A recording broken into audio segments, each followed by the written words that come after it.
రాష్ట్ర వ్యాప్తంగా నిర్వహిస్తున్న ప్రజా సమస్యల పరిష్కార వేదిక కార్యక్రమంలో భాగంగా బాపట్ల జిల్లా దివ్యాంగుల పోరాట సమితి ఆధ్వర్యంలో జిల్లా కలెక్టర్కు వినతి పత్రం అందజేశారు. దివ్యాంగుల సమస్యలను తెలుసుకునేందుకు జిల్లా కలెక్టర్ స్వయంగా వారి వద్దకు వచ్చి వినతి పత్రాన్ని స్వీకరించారు. ఈ సందర్భంగా దివ్యాంగుల పోరాట సమితి సభ్యులు మాట్లాడుతూ అర్హత కలిగిన దివ్యాంగులకు ప్రభుత్వం ఈ నెలకు 6,000 దివ్యాంగ వృత్తి అందిస్తున్నప్పటికీ చాలా మందికి నివసించేందుకు సొంత గృహాలు లేకపోవడంతో ఆ మొత్తాన్ని అద్దె చెల్లించేందుకే వినియోగించాల్సి వస్తోందని ఆవేదన వ్యక్తం చేశారు. బాపట్ల జిల్లాలో సుమారు 4,000 మంది అర్హత కలిగిన దివ్యాంగులు ఉన్నారని, వారందరికీ ప్రభుత్వం ప్రత్యేకంగా స్పందించి పక్కా గృహాలు మంజూరు చేయాలని డిమాండ్ చేశారు. దివ్యాంగుల జీవన ప్రమాణాలను మెరుగుపరిచేలా ప్రభుత్వం తక్షణమే చర్యలు తీసుకోవాలని కోరారు.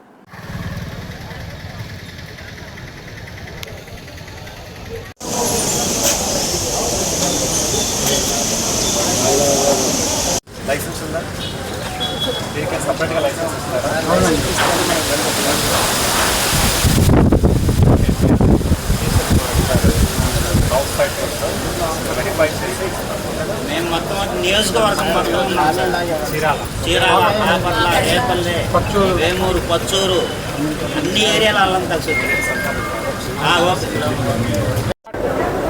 నమస్కారం అండి. మేము చీరాల బాపట్ల జిల్లా నుంచి మేము దివ్యాంగుల పోరాట సమితి అనే కమిటీ నుంచి కలెక్టర్ గారికి ఇళ్ల స్థలాల కోసం ప్రత్యేకంగా ఒక కాలనీ కోసం కలెక్టర్ గారిని కలవటం జరిగింది. మాకు ఒక ప్రత్యేక కాలనీ, ఎందుకంటే దివ్యాంగులకు ఇల్లు లేక చాలా సతమతం అవుతున్నారు. ఎందుకంటే 6,000 పెన్షన్ రెంట్ కట్టుకొని తినడానికి లేక చాలా ఇబ్బంది పడుతున్నారు.